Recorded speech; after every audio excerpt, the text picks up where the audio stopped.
What is going on, you guys? Galadon back again with more Clash Royale action. We're talking about bowlers today. Not personally my favorite troop. I feel like he is kind of hard to counter, and he's definitely not the easiest troop to use. I would put him in the category of high risk, high reward. And we've got some members of some of my clans that love to use the bowler, so I thought I would check out some of these strategies here.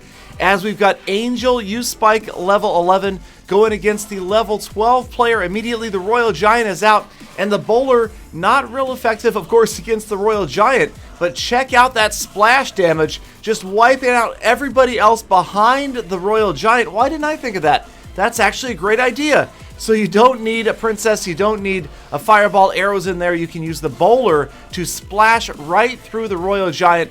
2 tons of fun. Those stone balls are definitely causing major damage. And now Angel used Spike with its own push, dropping the Giant, getting the Giant in front of the bowler now because the bowler is stalled, taking out those other units, and that is a big push right there, that tower. And arrows, just a desperation move right there. Of course, the tower is going down, and it gives Angel a chance to drop a second bowler. This battle is over not long after it started. Everybody moving in on that tower, and I have a feeling the opponent at this point pretty much done. The Mini P.E.K.K.A. sneaks in there with some major damage. No, still trying to counter, but there it is. The Mini P.E.K.K.A. finishes it off, the coup de grace, and Angel with a very quick 3-crown win. Now we're going to move on to a player from F.A. Zirconia. It's over 9,000! Is playing against Devil from Italian Legends. And we've got a couple of level 9 players here. And we will see over 9,000 dropping the bowler in a few seconds up against, it looks like, a golem-based deck. And over 9,000's opponent starts with a pretty aggressive move, putting the golem right on the river. You don't see that very often. Usually, okay, it's not a river. I realize we're in Builder's Workshop. It's right on the gear gap. So the golem goes right on the gear gap. That's a gear gap golem right there, you guys. That's the 3G move. That is a trademark copyright Galadon 2016. If you use that triple G gear gap golem, you've got to reference me. Okay, moving on. So the golem got some damage done, about 1,000 hit points. Now over 9,000. I'm not going to say his name like that every single time. Okay, maybe over 9,000. Goes with the Giant, trying to get to the tower there. The poison spell is down. Going to get some damage. Check out another Musketeer. Oh, countered by the cannon. So the Giant is going to be the only one getting damage on that tower, but it is significant damage, and that tower is just about down, under 500 hit points with that push. Both players elixir collecting, and get ready for it. Here it comes. What is it? Yes, you're right. You guessed it. It's another gear gap golem. Okay, so the triple G dropped down, this time countered by the bowler, and it looks like the Mini P.E.K.K.A. going to go down as well. That golem all by its lonesome, not usually a great move, not going to get a great deal of damage on the tower. It does arrive and gets the tower to under 900 hit points, but it allows over 9,000 to counter with a big push. Now you've got the bowler, Musketeer, Mini P.E.K.K.A., Giant, Ice Spirit, everybody rolling in, and this doesn't look good. This looks a lot like our last battle. Everybody crushing right on top of the King's Tower. And yes, I believe our opponent has left the building, over 9,000 with the 3-crown win. So we will move on to another battle, this one from Freakshow of Full Attack. And we just have to show not every win is a 3-crown win with the bowlers, but for some reason it's happening a lot. So let's go ahead and check out Freakshow, a level 11 going against an unpleasant opponent right here from the clan Play to Win. So Play to Win dropping all sorts of tiny troops. I guess it's kind of a gamble. Like if your opponent doesn't happen to have something that's going to splash damage up, they could be in a lot of trouble. Zap, fireball, poison, rocket, grenade, bomber, witch, wizard. Okay, so there's a lot of things that could counter that push at the beginning. So I don't know why Unpleasant did it, but ours is not to reason why. Ours is just to push and cry. I mean, do or die. All right, so we've got Freakshow pushing with a Giant and a bowler, the very common combination that you see. And again, check out the bowler in there, crushing everybody, splash damaging his way. And the Mini P.E.K.K.A. just looks like it was holding the Giant's hand there for a second. Sneak it in there, and all sorts of damage, mostly from the Mini P.E.K.K.A. That tower is down once again. So these counter pushes really effective, super strong with the bowler, and here we go again. Once again, Freakshow pushing after the 3 crown right away. The fireball does take out the musketeer, but that is some solid damage on that king's tower, and now it could go either way. Freakshow, if he needed to, obviously could push down that right lane, but the king's tower pretty low as well. Royal Giant on the river. That is the river this time. Again, supported by a bunch of tiny units, and they do not survive, but for a split second, another zap spell. They're out of there, and here comes the Mini P.E.K.K.A. And in front of the Mini P.E.K.K.A, another giant. As you can see, Freakshow is relentless. He's going for the 3 crown, trying to distract is the Ice Wizard, but they will get in there. And the Mini P.E.K.K.A, the giant, are on that crown tower, that king's tower rather. And as you can see, it does not look good. 500 and boom, instantaneous destruction from the Mini P.E.K.K.A, and another 3 crown bowler victory. So the devastation is real, you guys. Now this troop, obviously super strong, but I think a big part of his mechanic is that ranged attack. The fact that he is rolling that ball out very often. The bowler does really well on defense, obviously countering units like the Musketeer, like the Valkyrie, even the Hog Rider or the Mini P.E.K.K.A.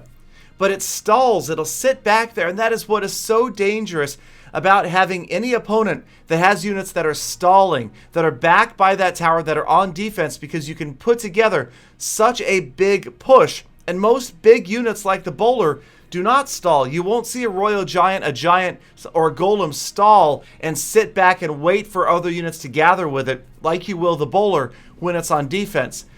Next up, we've got Monrovis from Full Attack facing David COD, who's playing the wrong game apparently. But no, okay, so David's got the Giant moving in, and again, here we go. Bowler on defense, sitting back, kind of being stuffed against the tower by the Giant. Good distraction of the Prince by the Goblins there on the right-hand side. He is going to drop an Ice Wizard as well. Not sure if that was needed. Maybe good insurance just to make sure that he didn't get stunned and that Prince got to the tower. A wow from David as the bowler moves forward down the left lane, supported by some minions. They are going to take out that Mini P.E.K.K.A. Bowler not going to get there, neither are the minions. And Monrovis not able to put together a solid push yet. Down by about 400 hit points on the 2 left towers, as you can see. Getting ready, we've got reset. Looks like neither player elixir collecting. David getting ready to. He's thinking about it. Nope, he switched. No, he did. Okay, so he's got the elixir collector down. Here comes Monrovis with another bowler, and it's eliciting a wow. Monrovis starting to rage a little bit at the whole wow thing. I don't know. You never know what these emotes mean. I'm still hoping for more emotes that can be confused for good or bad manners, but we'll see. We got a little Prince on Prince action moving in there. The Ice Wizard falls, gets crushed in between the twin princes there, the opposing princes. Everybody trying to get to the tower. Once again, the bowler working overtime, and left and right, not on the tower yet. Finally gets the bomber down back to the left. So David doing a good job of at least deploying those units so that they're not directly in front of the bowler. Obviously, you don't want to do that and let the bowler's balls crush the unit and get damage on the tower, because obviously bowler's balls are dangerous. Galdon 2016. Okay, so right-hand lane, we've got David pushing with a Giant and a Mini P.E.K.K.A, but Monrovis is taking that left tower in the meantime with that bowler, but at what cost? Can he stop this push down the right lane? The Giant is going to get there. He stopped the very dangerous Mini P.E.K.K.A though, and that Prince not going to do well either. Distracted by all those small units and the Wizard, and a good luck, multiple good lucks from David as this battle ends and Monrovis takes the 1-0 win. So many good lucks. I feel like that's kind of an attempt at bad manners when you lose. All right, so let's move on. And now Monrovis starting out again with a good luck, and check it out, you guys. I was going to wrap up this episode after that replay, but this opponent that Monrovis is facing, why, or hey, I'm not sure if this is a real deck or what. He basically has brought no units. He has one troop card, and that is the Skeleton Army. Everything else is buildings and direct damage. Of course, you've got the rocket in there as well, the mortar, Inferno Tower, bomb tower. So maybe this guy has had some success at level 10 with this deck. Who knows? Or maybe he's just trolling. Either way, Monrovis is out there for real and using the bowler. And the way this battle wraps up, talk about your heroic bowlers. Now, facing a deck like this, there is almost nothing more frustrating than somebody who's just going to use range damage to try to get to the entire battle. So heavy on defense is one of the reasons that I am really against the idea of adding more defensive structures, defensive cards to Clash Royale. Clash Royale should really be an offensive, fast-paced game of attacking and not so much sitting back and defending. And the whole chip damage idea, not a big fan. I admit that I use chip damage. I will use the miner, goblin barrel, things like that that just chip off your opponent. And of course, we do see that a lot, especially in tournaments. It would be nice to see less of that, more of having to focus on combinations of troops and strategically winning. But the miner is there, and like I always say, if the unit is there, you can use it. Here comes the rocket. Well played, rocket. Grabs that bowler and pretty much wipes out the bowler. So that actually is a relatively positive elixir trade. Taking out that bowler with just arrows, bowler down, and a bunch of hit points off that tower. So Monrovis, not afraid though. He is working on the tower. You can see the mortar has gone down. Kind of curious placement. The tower takes the wizard down. That prince working overtime, gets the charge on the mortar and is going to go over there and get the charge on the Tesla next. So many defensive units, and Monrovis with the, I would say, facetious well played. Definitely not a highly skilled type defense here to just throw up defensive building after building. Another good timing on the rocket, another bowler wasted. And as we go into the final 30 seconds, Monrovis is going to send in another miner. Of course, the bowler can't get there, but a few other units are on their way. Countered by the skeleton army and the bomb tower and the Tesla. All sorts of defensive structures are down on the playing field. That prince is not going to get there. Distracted by yet another structure. The bomb tower goes down, and it looks like we are headed into overtime. Now right here, this placement of the mortar, pretty well done. It is going to help defend against, oh my gosh, mortar, bomb tower, inferno tower, all down at the same time. Monrovis can't help but laugh right here. Come on. It is pretty ridiculous, but it is working, keeping Monrovis from the towers. He's only really been able to get that chip damage with the miner. The prince and the bowler both unable to get there because of all of those defensive structures. But in comes another miner, and as overtime starts to count down, watch this final push. Talk about a heroic bowler. Keep a close eye on this. The rocket, he learned, he has dropped the bowler in front of the tower, so the rocket couldn't get it. That prince is going to get in there, take down the inferno, and that helps the bowler survive. All of the skeletons go down as well. 17 seconds remain. Another miner in on its way. Another defensive structure. And this is going to be oh so close. Check out where the Tesla goes as time counts down. The opponent drops the Tesla in the path of the bowler, and the last bowling ball takes the tower down with just 3 seconds left in overtime. So the bowler may be difficult to perfect and difficult to counter sometimes, but he is sure a lot of fun to watch, and that right there, one of the most heroic bowlers I have ever seen. You guys are heroic in my book, though, for sticking around all the way to the end of this episode.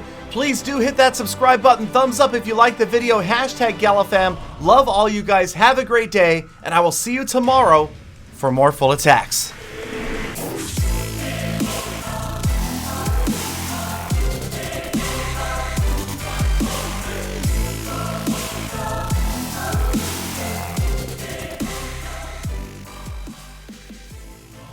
Don, these episodes are so long, you're going to grow old. Oh wait.